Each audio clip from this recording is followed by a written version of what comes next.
What up, guys? So, training camp is here. Always a great time when you're on Twitter and you start seeing some clips of Jaguars practice going on and just the new era of players here. It's just honestly a different feeling than OTAs. OTAs just kind of feels fake. It doesn't feel real. But then once training camp actually starts, it's like, all right, man, these guys are like on the road to actually playing some real football on Sundays and just really the best time of the year is coming up. As long as the Jaguars are not terrible, okay? It's not fun. If you're like me last year where the Jaguars were awful, UCF was awful, and I was just even my fantasy teams were bad. Just not a good 2024, but we're turning the page. Jaguars football is kind of fear. I don't consider football here until September when they're actually playing real games that mean something. But this is a step in the right direction, right? Because we're just very close to the season actually starting. So the Jaguars started their training camp practices on Tuesday, July 22nd. So right now they're kind of in a period where they don't have pads on yet. But really, the way the schedule looks is that there's a ton of open training camp practices through August 5th. So if you're in Jacksonville or in the surrounding areas, those training camps are free, but you're going to want to sign up on the actual website so you don't show up and look like an idiot and get turned away, right? And I'll tell you, I went to a practice back in June and it's crowded, okay? Like I didn't expect it to be very crowded. I was there with my 3-month-old baby. His face was getting all red. So yeah, be prepared because there's a lot of people there. People are excited for Jaguars football. People are excited for the Liam Cohen, James Gladstone, Tony Baselli era that is upon us right now. So tons of open practices. Also, the Jaguars, their first actual preseason game is Saturday, August 9th at home against the Steelers. That's going to be the Jaguars' only home preseason game. And then they actually have an extra home regular season game. So it just works out like that.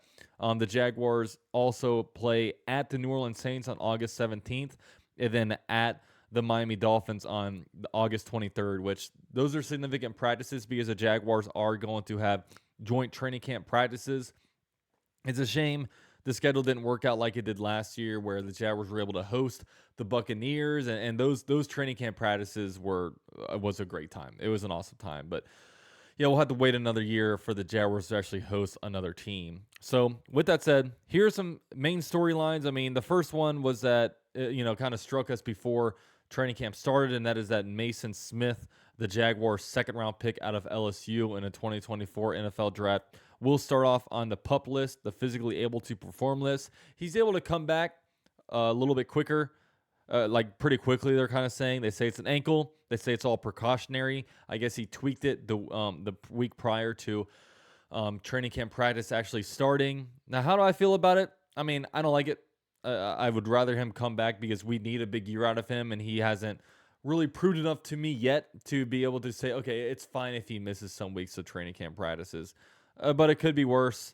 However, it's a big year for him. We need him to really take a big step forward if our defensive line is going to do some big things. So we'll definitely keep an eye on his return. He can return at any time. Okay. Luckily, that's the only injury news so far. So the Jaguars, there's going to be some guys get hurt. It's just the name of the game. Let's just hope that nothing becomes too severe, right? So after that, really, you got to talk about Travis Hunter, right? He's not only a main talking point within the Jaguar circles, but the NFL circles, right? Everybody wants to know, is this guy actually going to play two different positions? Right now, per Liam Cohen, he's going to be flip-flopping a lot through training camp. In OTAs, he's stuck at one position for the whole day. It's not going to be the case here. He's going to kind of flip all around, which is probably good because, they need to get his brain adapted to that, right? It's going to, in the games, he's going to be flipping. In training camp practices, he's going to be flipping as well. So, um, like right now, he's getting a little bit more work at wide receiver because they feel like he's a much more refined cornerback. So I think it's a combination of that and just, offense is harder to learn than defense. So they had to make sure that he has a connection with Trevor Lawrence. The communication is good. He knows where to line up. Lots of motions involved in this offense. So he needs to be able to have this playbook in his head so he can be a successful wide receiver too for the Jaguars. And they're also utilizing special teams time for him to actually have some more time with defensive coordinator Anthony Campanile. So yeah, they've got basically him budgeted down to the minute, right? Because they don't get a lot of practice time anymore. With the current CBA, the players are kind of protected when it comes to just how much they're actually on the field. So they're going to maximize every single minute that he is out there wearing the Jaguars jersey on the practice field. And me personally, I think he's going to play a lot on both sides of the ball from day one, right? I mean, you don't make that move from number 5 overall to number 2 overall, giving up all that you gave up for a wide receiver that plays a little bit of cornerback. You're not making that move for a cornerback that plays a little bit of wide receiver. It's just not worth it. But if he can be an elite player on both sides of the ball, that's what makes that trade up worth it. And, hey, let's be real.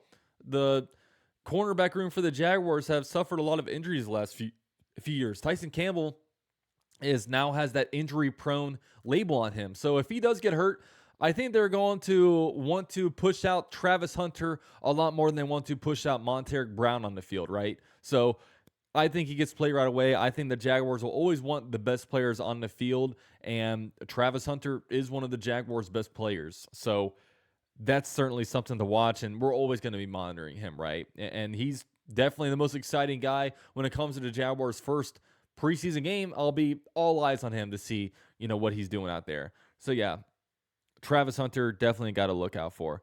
And also just all the rookies.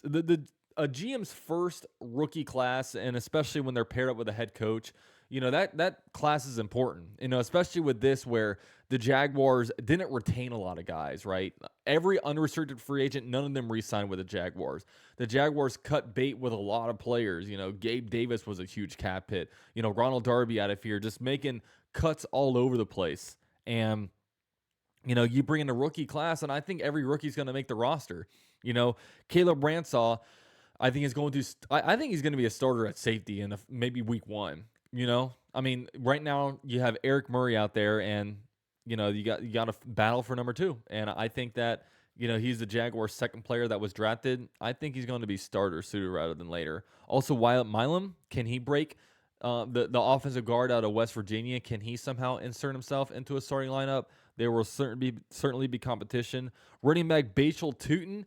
The Jaguars wanted to upgrade the running back position, right? If a trade didn't come through with the Browns to get Travis Hunter, I think the Jaguars stay at 5, and they probably, and from what I've watched from the hunt, it definitely feels like Ashton Genty would have been a pick if the Jaguars stayed there at number 5. But also the Jaguars with their second pick, they were really wanting RJ Harvey out of UCF. It just didn't happen. So they waited. They got Bachel Tootin on day 3. So the Jaguars, they wanted to upgrade a running back because they felt what they had probably wasn't good enough. So right now, Bachel Tootin could have an opportunity to get a lot of snaps on his team. So rookies, a lot of stuff to watch. I think also just the offensive line battle. I think that there could be 2 positions open here, right? I think Walker Little's a lock for left tackle. I just think he is. Maybe they open some competition there. I think center Robert Hainsey is a lock at center, and I think right guard Patrick McCarry is a lock at right guard. But I think Ezra Cleveland is probably the day 1 favorite. But they drafted Wyatt Milam in the 3rd round. He could certainly push for that spot, and I think right now they're going to really open up a competition at right tackle. And I think they're going to do everything they can to push Anton Harrison to kind of reach his maximum level, right?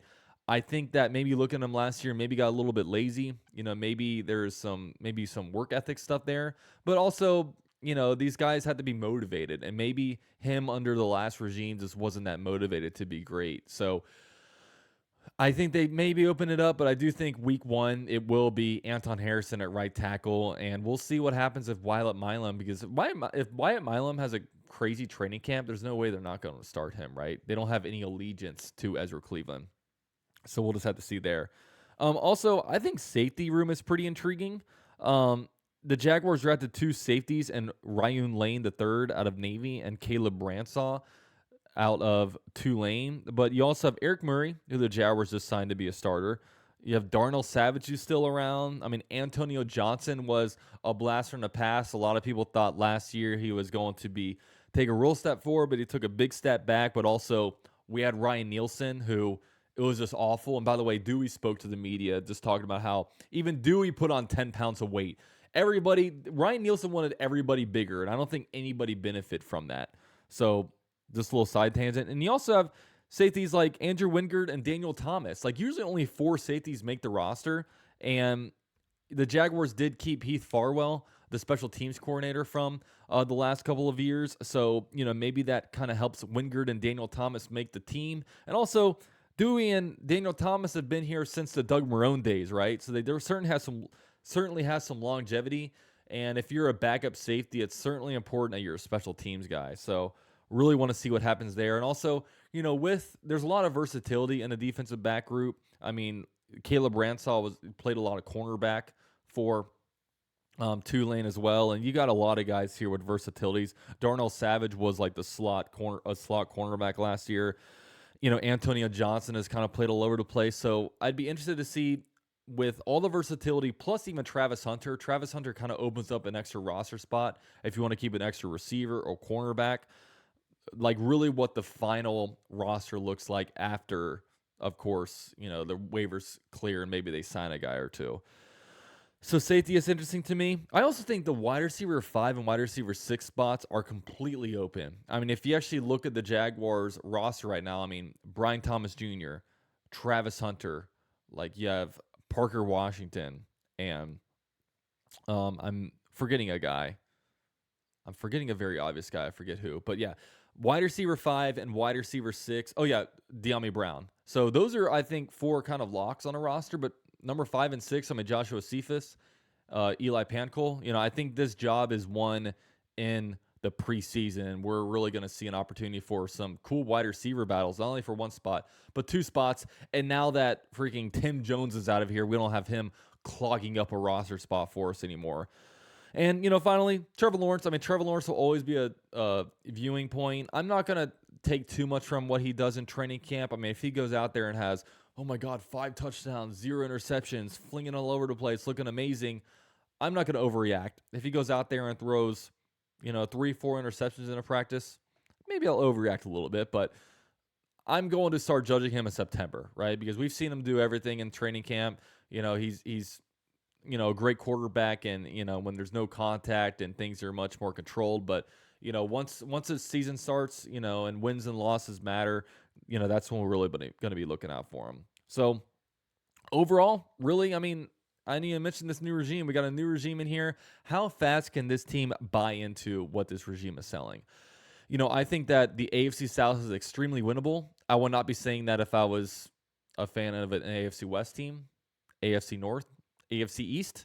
But, the Jaguars, I think the Colts and Titans are going to be awful. So, really, the only thing stopping the Jaguars, I feel like, are themselves, which, usually we can't beat ourselves, so we don't move forward. But if we can get past ourselves, the only team in front of the Jaguars are the Texans, right?